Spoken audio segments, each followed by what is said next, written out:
Olá, pessoal! Sejam muito bem-vindos a mais um episódio do Café in Vitro. E agora que vocês já estão craque em tudo quando o assunto é reprodução assistida, preservação da fertilidade, a gente vai falar de um tema super importante, que são as possíveis complicações, tanto do processo de estimulação ovariana, como da captação em si. E para bater esse papo com a gente, nossos dois convidados, assim, ilustríssimos, né? Que vocês já estão super acostumados. Sejam bem-vindos, Edson e Dr. Fernando. Fala pessoal, tudo bem? Oi, gente, vamos para mais um episódio super importante hoje. É isso aí. E aí, gente, eu queria saber de vocês. Quando chega uma paciente procurando tratamento de reprodução assistida que vai passar, né, pela estimulação ovariana e pela captação, quais são as complicações que ela tem que conhecer, complicações possíveis? Conta pra gente. Aí é com o Fernando. Bem importante esse episódio de hoje, bem importante, porque é aquilo que a gente sempre fala. As pacientes que procuram um tratamento de reprodução assistida, seja para fazer a fertilização mesmo ou para congelar óvulos, tem uma peculiaridade em relação a todos os outros pacientes e todas as outras especialidades médicas, vamos dizer assim. Porque não tem uma doença claramente identificável. Não é aquela... Por exemplo, você tem pneumonia, você vai no pneumo ou vai num clínico para tratar a pneumonia. Você tem pressão alta, você acompanha com um clínico ou com endócrino, quando tem diabetes. Tem alguma dor, torci o joelho, eu vou no ortopedista. Reprodução humana é bem diferente, porque a pessoa não tem um sintoma que leva ela imediatamente ao médico. Então não é uma dor física. A gente fala de dor na alma, né, muitas vezes. Porque essa dificuldade em engravidar ou o desejo de congelar óvulos para adiar a fertilidade, tudo isso é muito mais subjetivo do que uma dor física mesmo que você sente aquilo. Não que seja menos importante, absolutamente não é isso. Aliás, até pelo contrário, pode ser mais importante. Mas a gente sempre tem que colocar, em qualquer especialidade na reprodução humana não é diferente, que quando a gente vai fazer qualquer tipo de tratamento médico, o nome já diz, é um tratamento médico. Então esse tratamento tem indicações e ele tem as contraindicações. E entre as indicações, a gente tem que saber se a gente tem chances reais de ajudar quem está procurando a gente. Então não adianta eu querer pegar uma pessoa de 55 anos que está menopausada e congelar óvulo, porque ela não vai ter. Nem com 48. Não tem mais óvulo para congelar. O famoso alinhamento de expectativas. Alinhamento de expectativas. Então eu não vou conseguir ajudar essa pessoa. Então eu tenho que já deixar bem claro. Esse tipo de tratamento a gente não consegue. Mas nós temos outro, que no caso seria ovodoação. A mesma coisa quando o paciente tem uma alta resposta. A gente pode te ajudar? Pode. Porém, a gente tem as complicações. Então a primeira coisa é, a gente só vai fazer um tratamento se a gente tiver condição real de ajudar a pessoa. E tem o outro lado. Já que a gente vai fazer o tratamento, o que ele pode dar de errado? O que ele pode ter de complicações que a gente tem que se prevenir e se assegurar para que não aconteçam? Se todo mundo estiver de acordo, todo mundo sabe a chance e o risco, e todo mundo quer fazer, está todo mundo combinado, aí sim, aí a gente pode seguir com o tratamento. E é importante a gente falar isso porque as pacientes sempre perguntam isso para qualquer, seja medicação, seja tratamento cirúrgico. Existe algum risco? Risco sempre existe de qualquer coisa que você vai fazer, né? Da hora que você acorda, levanta da cama, sempre existe um risco. Pensando nisso, quais são os riscos mais frequentes e os mais infrequentes no tratamento como um todo? Tem bastante coisa importante para a gente falar, mas risco é exatamente isso. Risco sempre tem tudo. E outra coisa que eu brinco também sempre, né? Quando você acorda de manhã, tocou o relógio, você já tem que fazer uma decisão. Você tem que decidir, você vai colocar ele lá no soneca, você vai desligar de vez, aí você pode perder a hora, ou você vai levantar. A vida é composta de decisões, todas têm seus riscos, né? Se eu quiser dormir mais 10 minutinhos... Aliás, Steve Jobs, daí de onde você estiver, por que o iPhone é só 9 o snooze? Se alguém souber, manda aí nos comentários. Por que é 9 minutos? Eu sempre gosto de deixar 15, ele põe 9, eu não consigo entender. Você põe lá... Dá pra regular, Dá pra mudar? Sempre é 9 o de padrão, né? Não sabia, nunca tinha reparado. Mas no podcast de iPhone a gente explica isso. Tomou de graça. Nós vamos abrir um podcast de iPhone pra falar disso. iPhone. Podcast de iPhone. Sei lá, é 9. Mas enfim, é uma decisão, né? Você pode desligar ou pode dormir. Então, o risco, a gente vai ter alguns. E a gente tem que decidir se a gente está disposto a assumir esse risco. É isso que eu quis dizer, traçando esse paralelo, né? E dos maiores riscos que a gente tem, sem dúvida, é a gestação múltipla. Esse é o que deixa todos os médicos de reprodução humana sem cabelo, descabelados ou transplantados de cabelo, como eu e o Edson. Todo mundo fica muito preocupado com gestação múltipla. Porque existe uma lenda, e todo mundo acha que é legal, né? Que reprodução humana sempre nasce gêmeos. Todo mundo acha isso, né? Reprodução humana nasce gêmeos. Aí nossa, eu quero ter trigêmeos. Doutor, eu queria ter 3. Não, mas não é bem assim, né? Não é que eu quero ter 3, gente. Isso não é legal. E quem divulga 3, minha clínica teve 3. não é um resultado Isso é legal. complicação. É ruim, Isso é horrível. complicação, isso é ruim. Quem divulga que teve trigêmeos, digo isso, clínicas, né? Não é uma propaganda positiva, isso é uma propaganda negativa. Quando eu olho, eu falo, cara, que lamentável, teve trigêmeos. Eu, quando acontece, infelizmente, é raro, né? Mas infelizmente às vezes acontece, eu fico muito preocupado. Eu falo, a gente errou em algum lugar. Teve triplos ali. É Não ruim pra colocar ter. 3. Às vezes. Porque não sabia qual ia implantar. Desculpa te interromper. Não, vai. Agora, aliás, é até bom você pegar esse gancho. Porque antigamente, contar um pouquinho da história. Quando eu entrei na reprodução, eu entrei em 2003. Em outubro de 2003, dia 6 de outubro de 2003, estava no Tinha Hospital 8 São anos. Paulo. Pausa dramática. Você tem 18? 8. 18, gente. 18. Eu comecei com 8 anos na reprodução humana. Que eu rodei de pneu murcho. E aí, na verdade, assim, antigamente se colocava 4 embriões. Até 4 embriões. Até, dependendo do lugar, até mais, né? Exatamente, 6 embriões.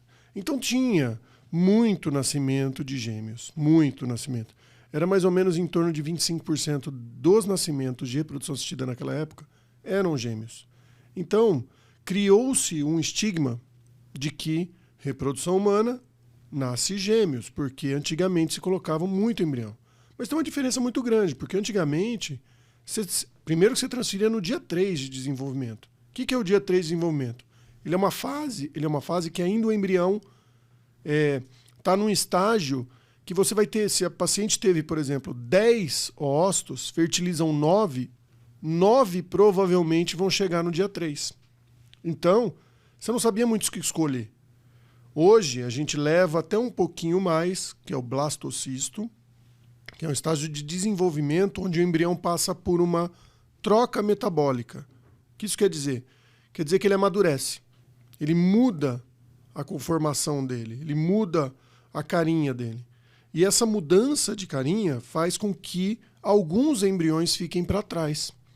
E isso a gente chama de pressão de seleção natural. Normalmente, naturalmente, quando você tem 10 fertilizados, você vai ter uma perda de 50% dos seus embriões. E isso fez com que, primeiro, a gente conseguisse escolher melhor o embrião. Segundo, a gente conseguisse fazer transferências de 1 ou 2 embriões no máximo. E com isso, a gente consegue diminuir essas taxas de gemilaridade. Então, essas taxas de gemilaridade conseguem... mudou totalmente o paradigma de que fez reprodução assistida, vai ter gêmeos. Vai ter ou múltiplos, tem né? 1 a cada 4 casos de reprodução assistida nasce gêmeos, ou trigêmeos. Então, geralmente, as pessoas pensam assim, mas hoje é completamente errado pensar assim. E quando uma clínica faz uma propaganda, a gente só tem um monte de gêmeos. Ou quando chega, às vezes, o embriologista para mim, falando, não, porque eu tô cheio de gêmeos esse mês. Eu fico pensando, Que pena. Que pena. não sabe escolher o embrião, então não ficou em dúvida lá, não sabe qual colocar, colocou 2. E eu Então tenho é complicado. certeza que quem tá ouvindo a gente agora deve estar pensando, mas gente, qual que é o problema? Gêmeos tão bonitinho, veste igual, usa a mesma roupinha, já engravida uma vez só, já gasta Faz de uma aniversário vez junto, só, gasta já uma festa só. economiza. Exatamente. Por que a Um gente tem buffet. tanto medo de gemelar?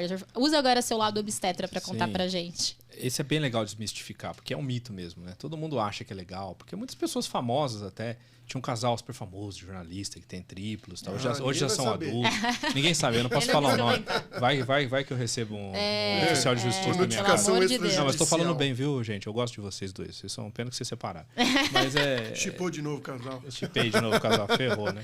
Enfim, na época até era comum, a gente fazia isso, transferia muito embrião, porque isso que o Edson falou é muito válido para várias coisas na reprodução humana. O quanto que a tecnologia, e principalmente a tecnologia do laboratório, porque a tecnologia clínica mudou muito pouco, avançou pouquíssimo nas últimas décadas, o laboratório não. O laboratório teve avanços incríveis.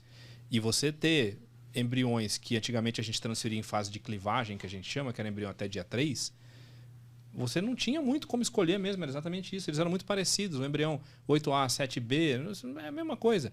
Mas um 8A e um 7B, quando vira blastocisto, pode virar um 5AA e o outro 3BC, que é uma diferença completamente...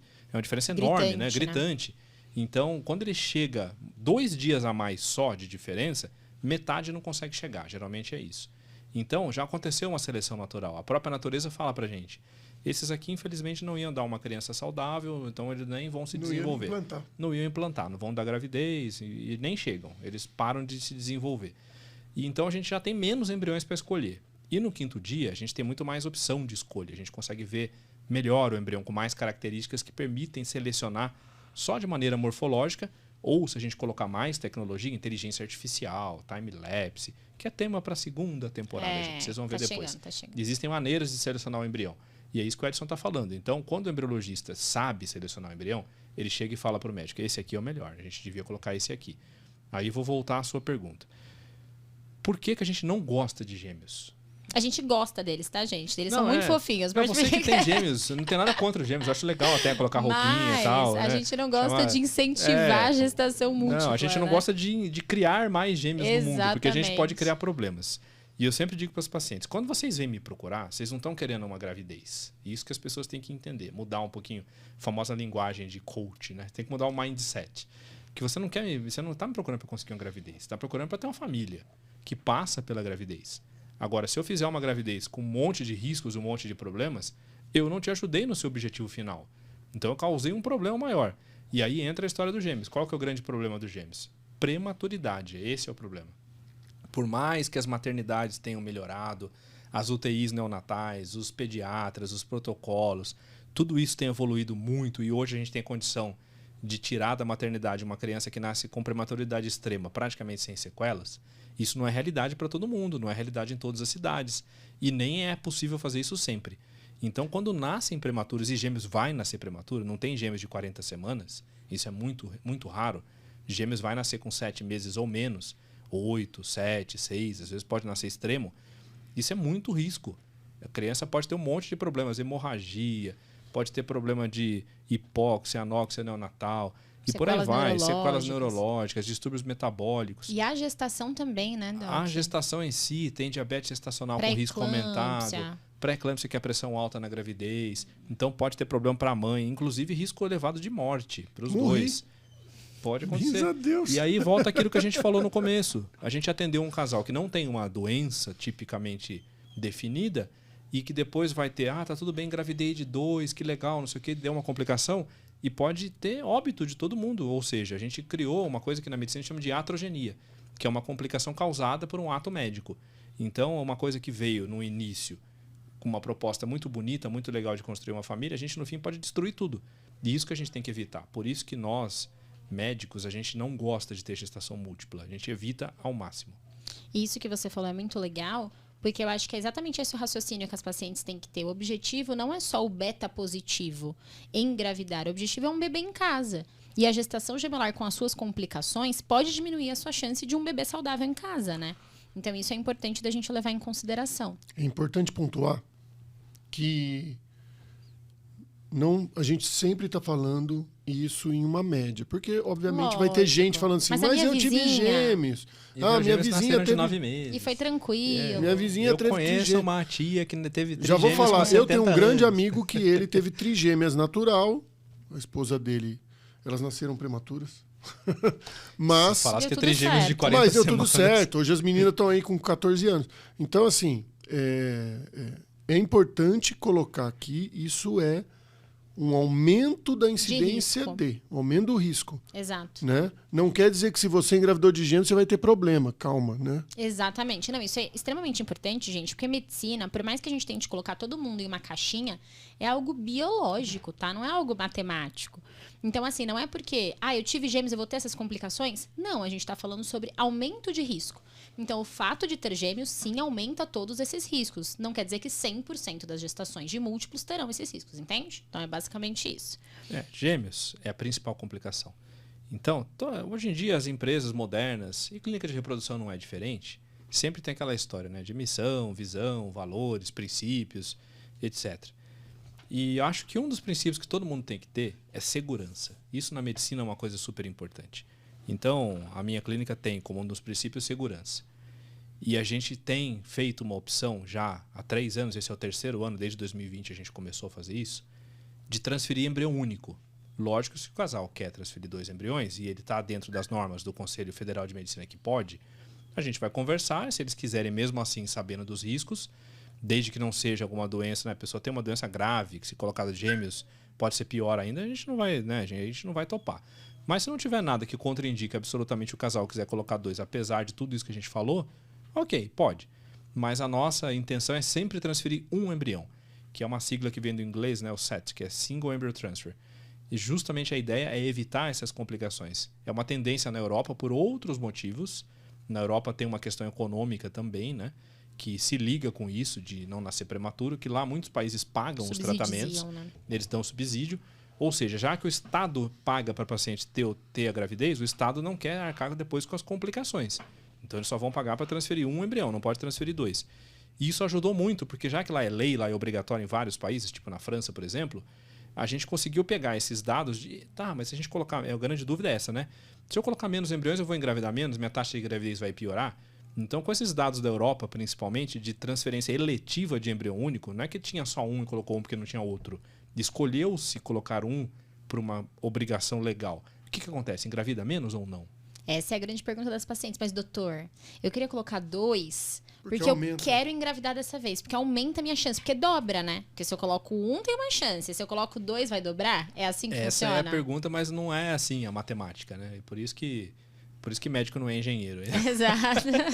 Não é coloquei 2, eu dobro a chance. Não. Exato. Cada embrião a mais, isso eu aprendi com o Dr. Edson lá no Hospital São Paulo. Foi o quê? Semana passada, né? A gente é jovem. Alguns anos atrás, lá com o Edson no Hospital São Paulo, cada embrião extra que a gente coloca aumenta muito pouco a chance de gravidez. Aumenta 2%, 3%. 4%. Se for, no máximo 4%, né? Cada embrião a mais. Então não faz tanta diferença assim. Só que se eu coloco um embrião, qual que é a chance de gêmeos? 1 para 10 mil, porque ele pode se dividir e fazer gêmeos. Isso até numa gestação natural, até né? numa Sim. gestação natural. No in vitro é maior, porque a gente faz hatching, tem outras coisas aí que aumentam essa chance. Depois você põe no E depende de dicionário como o que você é faz hatching. a hatching. Eu vou explicar o que é. Depende como também. Olha ele. O Edson vai dar o spoiler, então, o que é hatching. Esse eu não sei, esse eu quero saber. Esse é legal. Por que aumenta os tipos diferentes de hatching, esse eu não sei. Então, bom, não vou dar spoiler, deixa ele falar. Eu ia falar que era o tamanho do buraco, mas deixa ele falar. Ia falar, mas não ia falar, mas já falei. Então, o tratamento em si de reprodução aumenta a chance de gêmeos mesmo com um embrião só, mas ainda assim é raro, é 1 para 10 mil. Agora, se eu coloco 2 embriões, a chance de gêmeos vai para quase 30%. Sendo que numa gravidez natural, a chance de gêmeos é baixíssima, é 1 para 500, 1 para 700, é muito baixa. Então, está aumentando demais a chance de gêmeos quando eu coloco 2 embriões. E em troca, eu consegui uma chance de gravidez 3% a mais só. Então, quando a gente Quase coloca nada. na balança, né? É. Esse medo que as pacientes têm não se justifica. Não é que você colocar um embrião, vai... Ah, nossa, eu não vou engravidar porque foi um Não. embrião só. Não é isso. E mais, a taxa de gravidez acumulada, isso que é importante. Eu não vou colocar muitos números, muitos dados, porque senão confunde muito. Mas vamos fazer uma coisa de uma maneira simples. O que é a taxa de gravidez cumulativa? Vamos dizer que você teve 3 embriões e congelou os 3. Aí eu vou colocar um de cada vez versus colocar os 3 juntos. Vamos dizer que desses 3, 2 dariam gravidez de qualquer jeito. Então, se eu colocar um, deu certo, engravidou, daí daqui a 2 anos a pessoa volta, colocou outro, engravidou. Depois de mais 3 anos, ela quis o terceiro filho e voltou, não deu certo, porque só 2 iam funcionar dos 3. Aí, eu peguei esse mesmo caso e resolvi mudar a conduta lá no início. Eu coloquei os 3 juntos. Eu vou implantar 2, porque um não ia engravidar de qualquer jeito. Então, no cumulativo, dá na mesma. Se eu colocar tudo junto ou colocar cada um individualmente separado, a taxa de gravidez vai ser igual no final das contas. Porém, a taxa de complicação é bem menor. Agora, se a taxa de complicação é bem maior. Por isso que a gente recomenda e a gente indica que se faça um de cada vez. É importante falar que a tecnologia avançou muito, como o Fernando colocou, né? Que a tecnologia avançou muito dentro do laboratório. Quando a gente fala de 30% de gemelar, e a gente tem bastante medo de colocar 2 blastocistos, que aí é o estágio do embrião que já foi selecionado, e toda aquela, né, aquela conversa de que o embrião já desenvolveu e a chance dele implantar é maior. Isso é fato. Sim. Né? Não necessariamente é ruim transferir um D3, tá, gente? É normal. Tem clínicas que optam por transferir D3 para aquela paciente ou para você que às vezes está tratando do seu caso e você teve só 2 embriões, por exemplo, vamos optar por transferir um D3. Tem clínicas que optam por isso. E tá e tudo não bem. há nenhuma coisa errada nisso, tá? Mas quando a gente está falando de um estágio mais avançado, que já existia uma pressão de seleção, o embrião chegou nesse estágio, ele tá já numa fase apta para implantar ali. Quando você coloca 2, o Fernando falou de 30%, mas a gente tem muito medo porque dependendo dos embriões e dependendo do tipo da qualidade desse embrião, Pode ser quase 100, né? Se a colocar chance 2, pode 5A, ser, exatamente, pode ser 80%. 80%. Então, o embriologista, olhando de dentro do laboratório, fica com muito medo. Porque fala, pô, esses dois aqui vão engravidar, né? Então, e a gente ouve, obviamente, que tem pacientes que querem ter gêmeos e mesmo cientes dos cabe riscos. cabe ao médico esclarecer e dar as informações corretas, e a decisão é sempre do casal.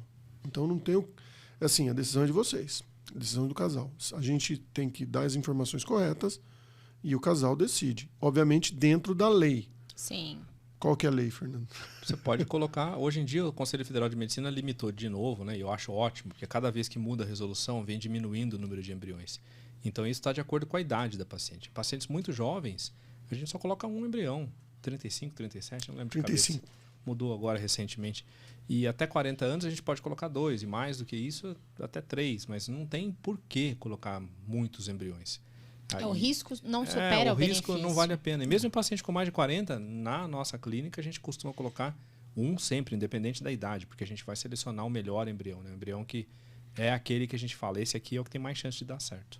E com PGTA. Exatamente. Se for fizer um biópsia, blastocisto com mais PGTA, ainda, né? a recomendação é 1, independente da faixa etária, né? Independente da faixa etária, mas é importante a gente entender que a chance não é a mesma coisa. O que eu quero dizer com isso? Porque muita gente confunde de falar assim, eu fiz a análise genética dos meus embriões, eu tive um embrião euploide, então a minha chance é de 50% ou 60%, que é a chance que a gente tem de blastocisto, 60%. Não é assim, a gente tem que olhar se ele é um euploide, ele tem uma chance de engravidar igual qualquer euploide.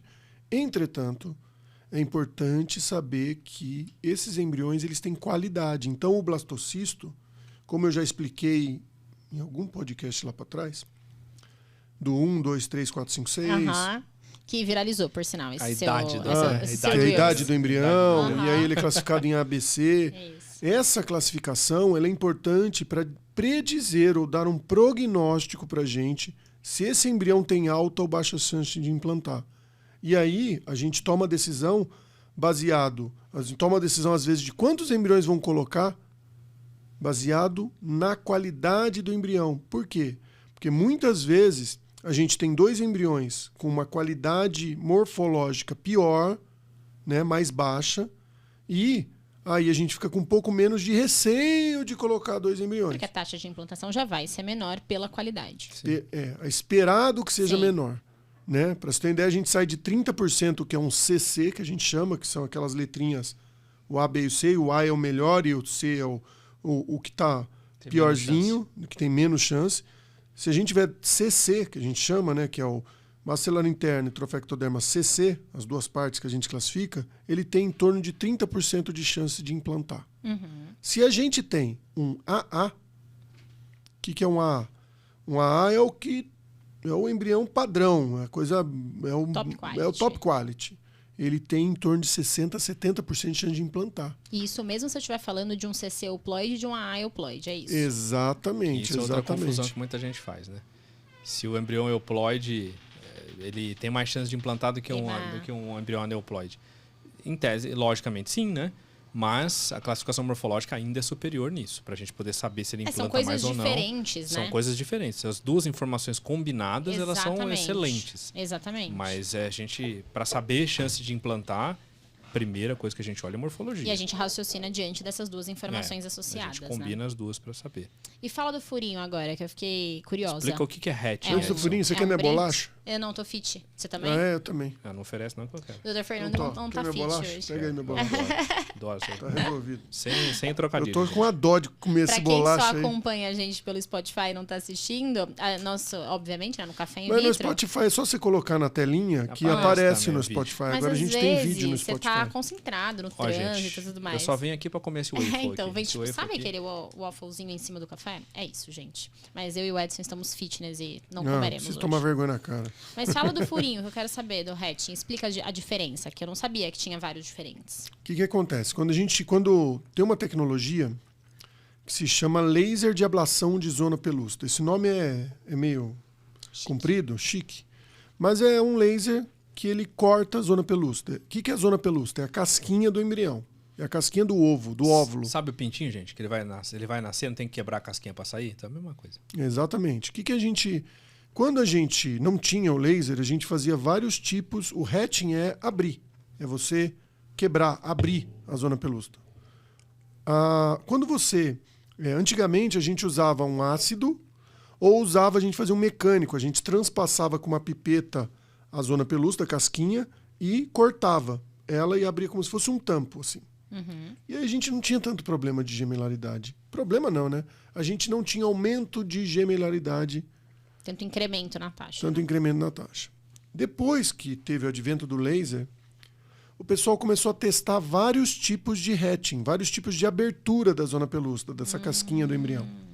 E aí, quando você faz uma abertura onde você faz só um canudinho, ou seja, você dá 2 tirinhos assim, faz um canudinho na zona pelúcida, esse hatching que a gente chama é o hatching para biópsia.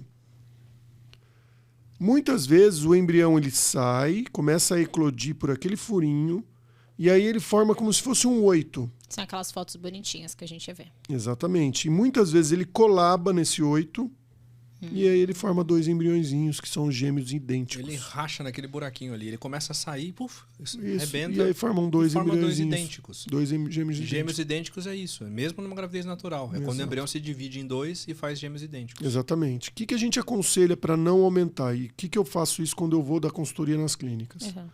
Faça o hatching assistido abrindo a zona pelúcida com um buraco maior.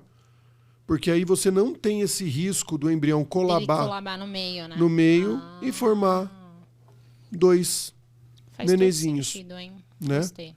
Não é para pedir para o embriologista só fazer o furinho para ter gêmeos, hein, gente? Chega lá e fala E que mesmo assim, a incidência faça aumenta. um hatching pequenininho. A incidência aumenta de 1 para 10 mil para 2 para 10 mil. Então, ou seja, a incidência dobra a incidência. Só que 1 para 10 mil aumenta para 1 para 5. Então não vai adiantar muito. Mas é legal saber que existe, né? Essa questão também da parte de vocês, de estratégias para tentar reduzir um pouquinho. Legal. Exatamente. A gente tem esse tipo de estratégia. Na verdade, assim, hoje a reprodução assistida ela é muito estudada com relação aos impactos das técnicas nos bebês e no desenvolvimento ponderal dessas crianças. Antigamente se falava um monte de baboseira, um monte de groselha sobre...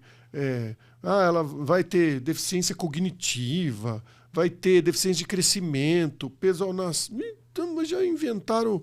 Por quê? Porque o ser humano, ele cria teorias. Sim, aí até... E o tempo é o senhor da verdade. Ou seja, depois de algum tempo, você vai descobrir que aquilo que ele falou é a maior baboseira do mundo. Então, assim, óbvio que pode existir impactos. A gente não conhece esses impactos acima de, 40 anos. A Louise Brown fez 40 anos. 47, né? 47. Não, foi 44. Mas ela é Sim, como é que a gente vai...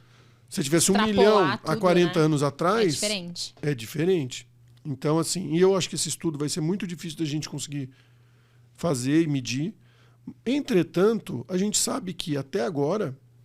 tudo certo. Isso é importante de falar, né? Porque as pacientes têm esse receio. A gente tem diversos estudos, é claro que com a limitação do tempo, porque a reprodução é uma ciência jovem, não tão jovem quanto eu, porém jovem. Mas todos os estudos que a gente tem nesse sentido mostram segurança no sentido do bebezinho.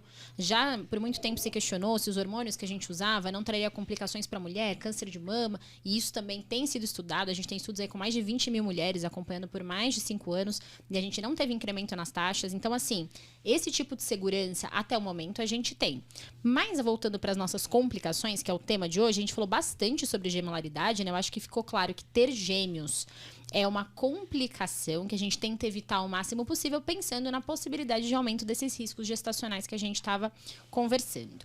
Mas existe um outro grande, assim, medo na reprodução assistida, que é a tal da síndrome do hiperestímulo. E aí, doutor Fernando? Acho que faltam 2 coisas para a gente falar. Uma delas é o hiperestímulo ovariano e a outra são os acidentes de punção. Mas vamos falar do hiperestímulo, que ele é mais importante.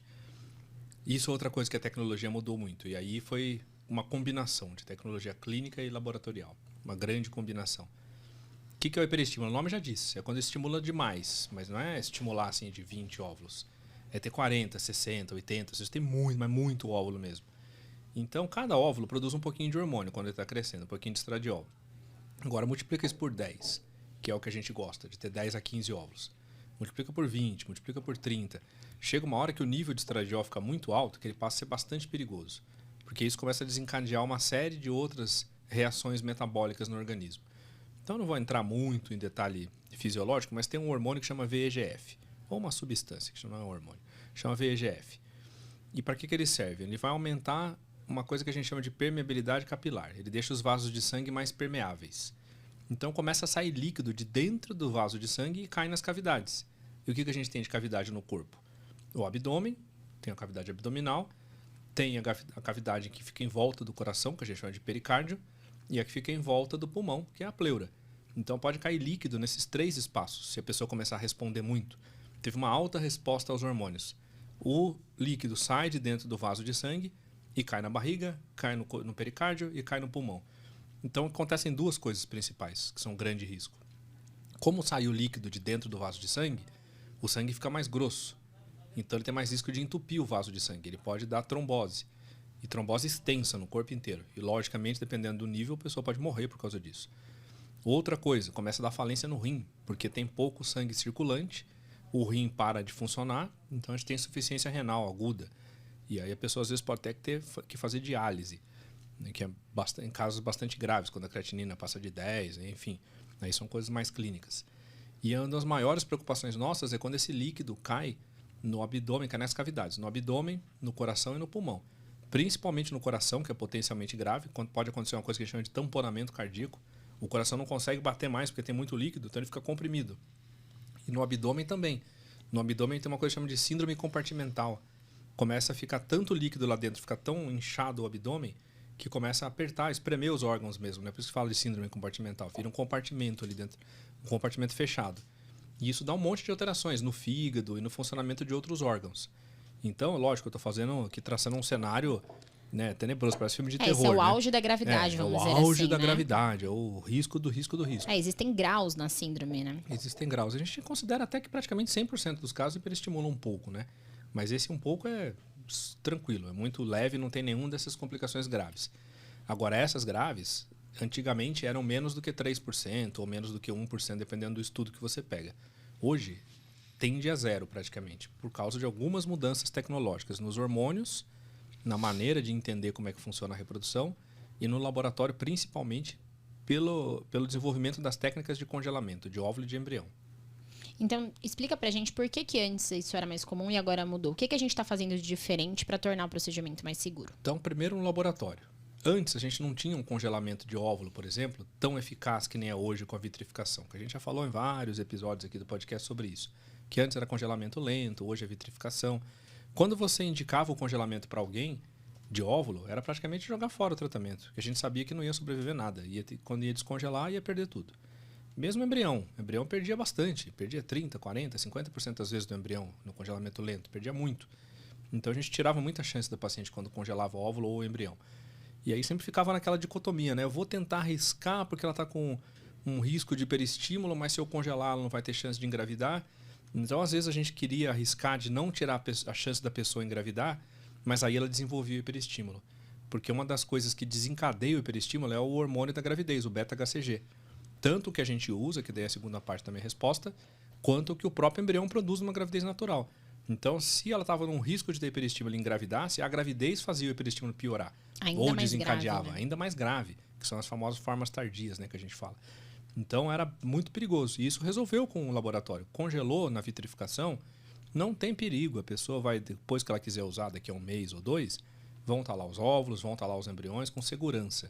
Então, é uma coisa que o laboratório resolveu. E sobre os hormônios, o outro conhecimento médico, porque antes como é que a gente fazia para fazer a paciente amadurecer os óvulos?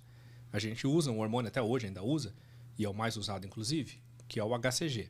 Tem o urinário, tem o recombinante, a gente costuma usar o recombinante, só que o HCG é o que eu falei, o HCG ele é um mediador do hiperestímulo. Ele é quase o gatilho, né? Ele é o gatilho principal do hiperestímulo, a gente chama de trigger do hiperestímulo. Então, além de ser trigger da ovulação, ele é trigger do hiperestímulo. Ele faz o hiperestímulo se dispara o hiperestímulo mesmo. Então, a gente sempre usava HCG E quando acontecia isso, aquela pessoa que estava mais em risco, aquela paciente tinha mais risco, aí sim ela desenvolvia hiperestímulo. E com o tempo a gente percebeu que existia um outro medicamento que a gente podia usar, que é o famoso análogo do GNRH. O Lupron, Zoladex, tem vários aí que a gente usa. Gonapeptil, tem um monte, né? Não vou ficar falando só nomes comerciais Até aí, mas porque tem vai vários. ter um episódio de medicações. Vai ter um episódio só disso, aliás, em breve. Então, ele tinha e tem, né, ainda um grande problema. Porque a hora que a gente usa ele para amadurecer os óvulos, ele funciona super bem. Amadurece igual os óvulos, a qualidade do óvulo não muda, a qualidade do embrião não muda, a taxa de gravidez, se a gente for pegar aquele embrião descongelado, é a mesma coisa. Isso não muda nada. Só que ele tem uma grande vantagem, ele é praticamente zero de risco de hiperestímulo quando a gente usa o trigger, em vez de usar o HCG, a gente usa o análogo do GNRH. A gente zera a chance de hiperestímulo. E o que era ruim quando a gente transferia a fresco? Aí veio a tecnologia, por isso que eu falei tecnologia antes. Quando a gente fazia análogo do GNRH e aí tinha que transferir a fresco em dia 3 ou dia 5, o endométrio, que é onde o embrião vai grudar, ficava muito prejudicado. Então a taxa de gravidez caía muito. E aí olha só como é que era a escolha que o médico tinha que fazer, a escolha de Sofia que a gente tinha que fazer antes, né? Eu ponho a paciente em hiperestímulo, mas eu não posso congelar. Então eu tenho que decidir se eu vou congelar e aí ela não vai conseguir engravidar, porque a hora que descongelar vai morrer tudo.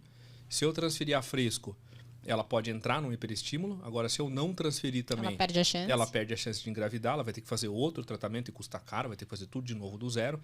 Então era uma discussão e uma dúvida, era uma situação bastante polêmica, bastante difícil da gente ter que decidir. E tudo isso se resolveu com duas pequenas, entre aspas, né? Pequenas medidas que foram gigantescas medidas, que a gente escolher não usar o HCG para deflagrar o pico, né, de LH para amadurecer os óvulos. A gente usa análogo do GNRH, que é uma classe de medicamento, e a gente congela tudo. É o famoso freeze-all. Então a gente impede que a pessoa tenha hiperestímulo ou pelo menos as formas graves. E aí acabou esse problema. Hoje em dia a gente não vê mais. Você deve ter visto pouquíssimos na sua vida. Eu vi uma quando eu era aluna só. Uma síndrome de hiperestímulo grave mesmo, com ascite, enfim. Ascite é o líquido na barriga que a gente estava comentando. Mas depois na vida, assim, nunca. Você vai ver raramente, graças a Deus. Eu vi algumas, porque o Fernando também deve ter 2003, visto algumas. né? 2003. Tinha bastante. Velho. Mês passado. 2003. Tem um ditado que fala que experiência é um farol que ilumina para trás. Não é, Fernando? Mas é o seguinte, dentro do laboratório, realmente, foi uma revolução. Congelamento de vitrificação, né, que é o congelamento ultra rápido. Isso é fato. Hoje em dia só se usa congelamento lento para tecido ovariano. Então a gente pode falar um dia só de criopreservação. A gente está prometendo um monte de podcast, hein, gente? Mas a gente está cumprindo, porque eu anoto isso que a gente está prometendo. Ele é organizado, viu? Eu não. Se eu virginiana. prometer, eu não vou cumprir, porque eu não vou lembrar. E se vocês falarem, você falou, eu vou falar, eu acho que sim. Eu não Ainda lembro. bem que é gravado. É. E, na verdade, assim, com relação à síndrome do hiperestímulo, tem uma coisa que é muito importante para a gente falar, é que geralmente, quando a paciente ela tem muito óvulo. Quando a paciente tem muito óvulo, a gente tem uma perda de qualidade. Então, muito óvulo não quer dizer que tem maior chance de engravidar, mesmo que congele tudo e mesmo que transfira depois. Uma outra coisa que a gente observa é que tem um desvio da janela de implantação. O que quer dizer? Quer dizer que tem um período correto para você transferir o embrião. Você, quando tem uma hiperestimulação ovariana, você desvia esse período, então você transferir no mesmo ciclo, entre aspas, além do risco do hiperestímulo, você tem um risco maior desse paciente não engravidar e queimar, entre aspas, embriões bons. Né? Os poucos embriões bons, por quê? Porque você tem uma qualidade de óvulo diminuída e ainda assim você tem um desvio desse período que é a chance que o útero está receptivo para o embrião. Então, o ideal é fazer o freeze-all, o ideal é congelar tudo. Para essas pacientes mais principalmente para as pacientes policísticas. Por quê? Porque dentro do que a gente observa dentro do laboratório, no desenvolvimento do embrião, a gente observa que as pacientes policísticas, elas têm um grande número de embriões, mas qualidade a baixa. pressão de seleção faz com que poucos cheguem até o estágio de blastocisto com qualidade. É o famoso quantidade não é qualidade, né? Exatamente. Eu acho que fica do que vocês falaram, assim, primeiro, pelo que o Dr. Fernando começou a explicar, tudo começa com estradiol. Então, a ideia é a gente não ter um número excessivo de óvulos, porque às vezes a paciente vem, poxa, mas eu não posso usar uma dose muito maior para eu ter mais óvulos. Primeiro que a gente sabe que uma dose muito maior não necessariamente vai trazer mais óvulos. Exatamente. E segundo que a gente não quer tantos óvulos de uma vez, tanto pela qualidade como pela segurança. Mas a paciente que está ouvindo a gente pode estar no meio de um estímulo e ela respondeu de forma a mais do que ela imaginava. Então, ela está lá com a sua possibilidade de 15, 20 óvulos. E está com medo. Poxa, será que eu vou ter hiperestímulo? Se ela tiver 15, 20, pelo amor de Deus, ela tá... Então, pensando Perfeito, aí na estratégia, né, de controle, então seria fazer o trigger, que é o amadurecimento dos óvulos, não mais com HCG, mas sim com agonista, certo? Que é outra medida, por exemplo, que a minha clínica faz em 100% das pacientes. Porque Sim. a gente tem lá na porta nossos valores, segurança. Então, eu uso análogo agonista para todo mundo. A gente não usa HCG. Para não correr o risco. Para não correr o risco. Em contrapartida, a gente congela todo mundo também. Exato. E aí vai para o congelamento para a gente não ter essa segunda onda do beta-HCG, né? E é importante dizer que, assim, quem usa análogo, antigamente, o pessoal não sabia usar, né, Fernando? Usava dose muito alta, às O vezes. pessoal não sabia usar. E aí, eles vinham, o folículo estava mais mole na hora de aspirar. O Fernando pode explicar melhor. E a gente via isso no laboratório. A gente via uma qualidade menor de óvulos antigamente. Eu acho que o aprendizado, porque são técnicas muito novas, o aprendizado da técnica, porque não é simplesmente utilizar um hormônio. A gente, na verdade, sabe que é o seguinte. Tem um ditado que fala, entre o veneno e o remédio... É a dose. É a dose, né? Então, quando você tem muito estradiol é bom? Claro que é bom. Você precisa de estradiol, mas você não pode ter muito. FSH é bom? É. Doutor, então me dá Dá aí 900 unidades. 900 unidades, né? Mas pode dar um problema grande. Então, ou também muito pouco, pode não dar nada de folículo. Então, eu acho que quem cabe ao médico que tem toda a informação técnica e conhece da fisiologia do paciente, porque ele tem todos os exames em mãos, tem um raciocínio clínico, que ele já foi treinado para isso, saber qual dose vai dar e calcular junto com o paciente o risco, onde ele sabe que o risco pode ser quase zero se ele tomar algumas medidas que são medidas preventivas, né? E que o benefício será o mesmo. É tudo análise de risco-benefício. Ou seja, o benefício do paciente vai ser o mesmo se ele aplicar um antagonista ou se ele aplicar um agonista, né? Exato. E aí vem a questão da experiência também, que a gente já entra no próximo tópico. Aí não sei se eu estou pulando a pauta. Não, é isso mesmo. É isso, então tá certo. Vem a questão da experiência. E é uma coisa muito valorizada também, né? Qual que é a curva de aprendizado, quanto aquele médico treinou, nada contra ninguém, muito pelo contrário. Isso acontece em qualquer área profissional. Tem uma curva de aprendizado, tem um tempo que, né? Por isso que uma pessoa que tem mais experiência acaba médico sendo mais bom valorizado. É o médico de cabeça branca. Já me falaram isso. Eu também sempre ouço isso. Ou viu? sem cabelo, né? Acho que eu vou com cabelo transportado. Cabelo transplanta o cabelo também serve. Então, porque tem essa curva, você já viu tantos casos, você já estudou tanto, você já teve tanta experiência que você vai aprendendo com o tempo como lidar com aquilo. E acidente de punção, que é a nossa próxima pauta aqui, das complicações que podem acontecer, qualquer um está sujeito. Pode acontecer com você fazendo sua primeira punção na vida ou você fazendo a sua milésima. Aliás, quem está fazendo a milésima, e se a pessoa não tiver bem claro que ele nunca pode relaxar porque ele está acostumado a fazer um monte... É aí que tá o problema. Né? Porque é aí que ele coloca em risco, que nem minha mãe me falava quando eu era criança, né? Só morre afogado quem acha que sabe nadar, porque quem não sabe nadar nem entra na água, né? Então não vai morrer afogado. Mesma coisa acidente de punção. Só vai fazer um acidente de punção quem está puncionando. Então existe um risco para qualquer um. Mas aquele que acha que sabe muito porque já fez muitas e começa a ser mais displicente, ele também tem risco. Então... O jovem tem um certo risco por estar numa curva de aprendizado e quem já tem experiência não pode ser desleixado também, né? De fazer de um jeito meio sem muita importância. Mas tem várias técnicas. Saber fugir dos vasos de sangue na hora de puncionar. Porque o ovário fica onde? O ovário fica em cima de uma veia que chama veia ilíaca, né? A posição normal dele. E em volta do ovário está cheio de intestino. A alça intestinal passando ali. Tem um monte de intestino. E ainda tem a bexiga. Então, o que a gente faz quando vai fazer coleta de óvulo? Primeira coisa, o paciente tem que esvaziar a bexiga, para a gente não perfurar a bexiga. Depois, quando a bexiga está vazia, ela não faz aquela sombra acústica no ultrassom lá, não atrapalha a gente ver as estruturas que estão embaixo. Outra coisa é a hora que você coloca o transdutor lá do ultrassom, aquele aparelhinho lá de ultrassom, chama transdutor. A gente tem que apertar ele bem forte na parede vaginal para você espremer as alças ali de intestino da frente para ficar o ovário bem coladinho ali. Porque imagina se a agulha passa, ela acerta o intestino antes de chegar no ovário. Não pode. O ovário tem que estar colado em cima ali de onde vai sair a agulha, para ele furar e entrar no ovário direto. Só que a vagina não tem ovário colado na vagina, tem uma parede vaginal, que tem mucosa, tem pele, tem músculo, tem vaso de sangue também. Então você tem que olhar se não tem vaso de sangue na parede vaginal.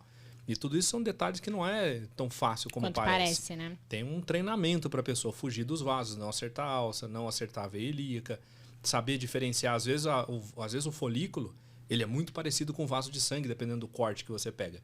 Porque a gente está olhando em 2 dimensões, não em 3. Então eu vou olhar uma bolinha ali, só que aquela bolinha, se eu virar assim, ele é um caninho, um vaso de sangue. E às vezes fica muito parecido um vaso de sangue com um folículo. E aí você achando... Pulsa, né?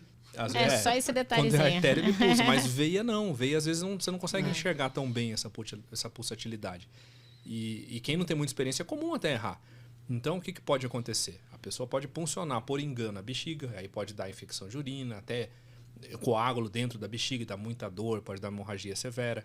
Ou pode puncionar um vaso dentro da pelve, e aí a paciente tem hemorragia e pode ter muita dor. O próprio ovário, essas pacientes que hiperestimulam, tem muitos folículos. Então, você imagina quando você ovula e tem aquela dor. Tem paciente que sente, né, dor quando ovula. Porque rompe o folículo, solta um pouquinho de sangue e o sangue é muito irritante no peritônio, que é um lençolzinho que recobre os órgãos, né? Então, um folículo dá aquela pontadinha e incomoda, imagina 20, multiplica por 20 essa dor. E se você punciona e fica puncionando com uma força maior, entrando e saindo toda hora, você tem mais chance de ter hemorragia. Então, esse monte de sangue que cai na cavidade aumenta, então dá muito mais dor.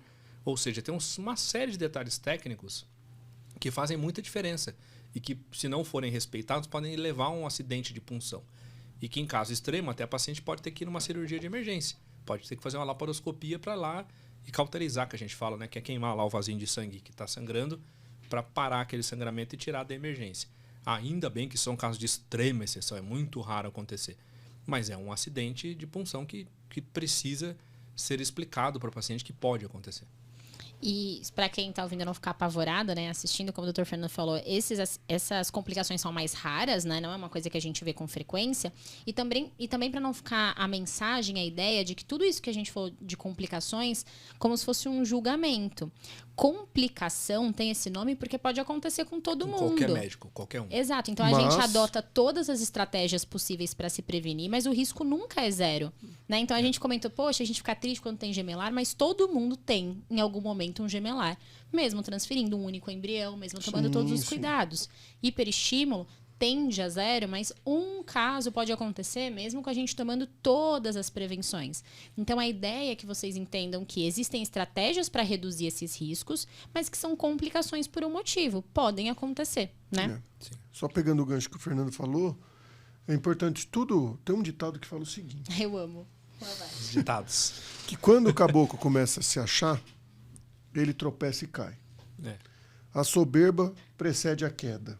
Ou seja... Quando o cara tá lá achando que ele vai fazer acontecer, quando ele começa a ser negligente.